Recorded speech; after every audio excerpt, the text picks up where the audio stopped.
መወሰን መቻል የስኬታማ ሰዎች መለያ ነው። ሰላም ቤተሰብ፣ ይህ የኒውስ ቲዩብ ነው። ለቻናላችን አዲስ ሆናችሁ ላይክ እና ሰብስክራይብ በማድረግ ቪዲዮውን ይጀምሩ። አንደኛ፣ መወሰን መቻል ወይም በፍጥነት ማሰብ። መወሰን መቻል የስኬታማ ሰዎች መለያ ነው። ለመወሰን ደግሞ ፈጥኖ እና አርቆ ማሰብ አስፈላጊ ነው።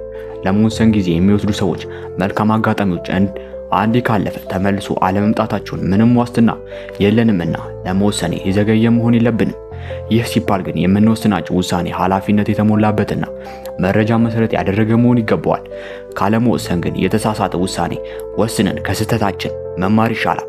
እስቲ እዚህ ላይ መወሰን ባለመቻላችን ያመለጡን አጋጣሚዎች እናስብ። በየዕለቱ ከምንጸጸትባቸው ምክንያቶች አብዛኞቹ ካለመወሰናችን የሚመጡ ናቸው። ስኬታማ ለመሆን ውሳኔ የመስጠት አቅም ላይ መድረስ ይኖርብናል። ሁለተኛ፣ ለጋስ መሆን ወይም ሰውን መርዳት። በመስጠት ድሃ የሆነ የለም ትላለች ታዋቂዋና የማስታወሻ ጸሐፊና ፍራንክ። ስኬታማ የሆኑ ሰዎች ጊዜያቸውን ሌሎችን ለመርዳትና ለመደገፍ ይጠቀሙበታል።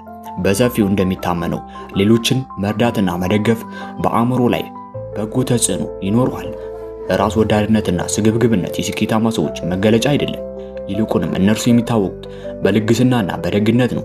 ስኬታማ የሆኑ ሰዎች የስኬታማነት መንገዶችን ለሌሎች ለማካፈል አይሰስቱም። የሌሎች ስኬት እነርሱን ስኬት እንደሚደግፍ በደንብ ይገነዘባል። በቀናትና ሌሎችን መርዳት ከሚሰጠን የህሊና እርካታ ባሻገር ማህበራዊ ህይወታችን ያስተምረዋል። ሶስተኛ፣ ኪሳራን አለመፍራት። ስኬታማ ሰዎች ኪሳራ አይፈሩም። ይልቁንስ ስኬትን በማሰብ ሌሎችን የማይደፍሩትን ሀሳብ ይደፍራሉ። ኪሳራን የሚፈሩ ሰዎች ደግሞ ከቆሙበት ፈቀቅ ሳይሉ ዓመታት ያልፋሉ። እነርሱ ፈርተው የተዉትን ሀሳብ ሌሎች ኪሳራ የማይፈሩ ሰዎች ተጠቅመውበት ሲያዩ በጸጸት ይንገበገባሉ። ኪሳራን አለመፍራት ማለት ግን ግልብ የሆነ ውሳኔ በመወሰን ኪሳራ ውስጥ መግባትን አያካትትም። ድፍረታችን በመረጃና በስሌት ላይ የተመሰረተ መሆን ማረጋገጥ ይገባል። ኪሳራን አለመፍራታችን ያላየናቸውን መልካም አጋጣሚዎች አጥርተን እንድናይ አይናችንን ይከፍትልናል። ለምሳሌ የአፕል መስራች ስቲቭ ጆብስ ኪሳራን አለመፍራትና በጥናት ላይ የተመሰረተ ድፍረት አይፎን የተባለ ዝነኛ ስልክና ሌሎች ተወዳጅ ኤሌክትሮኒክስ ምርቶች ለዓለማችን አስገኝተዋል።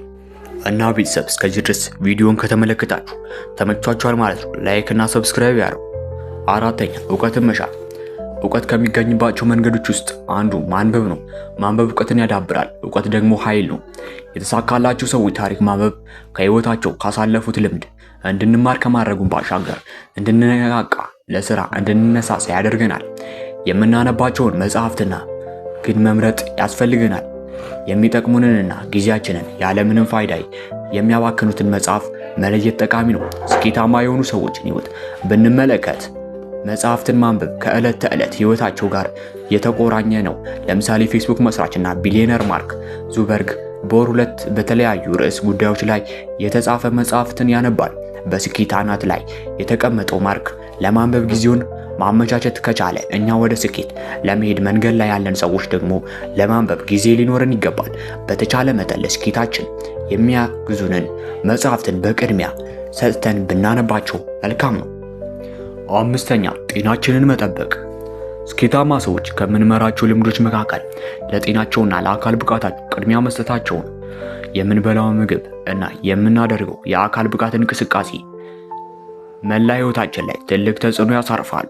ስኬታማ ሰዎች ጤናቸውን ለመጠበቅ በየዕለቱ የአካል እንቅስቃሴ ያደርጋሉ። የተመጣጠነና ለጤና ተስማሚ የሆኑ ምግቦችን አዘውትረው ይመገባሉ። ይህን በማድረጋቸው የየዕለት ተግባራቸውን በቅልጥፍናና በንቃት ያከናውናሉ። ከአመጋገባቸው ከአካል ብቃት እንቅስቃሴያቸው በተጨማሪ ተገቢውን እረፍት ያደርጋሉ። ተገቢውን እረፍትና እንቅልፍ አለማግኘት ላልተፈለገ ጭንቀት ይዳርገናል።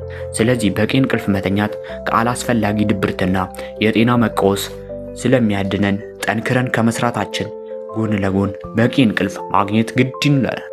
እና ቤተሰብ አሪፍ ነገር እንደተገነዘባችሁ ተስፋ አድርጋለሁ።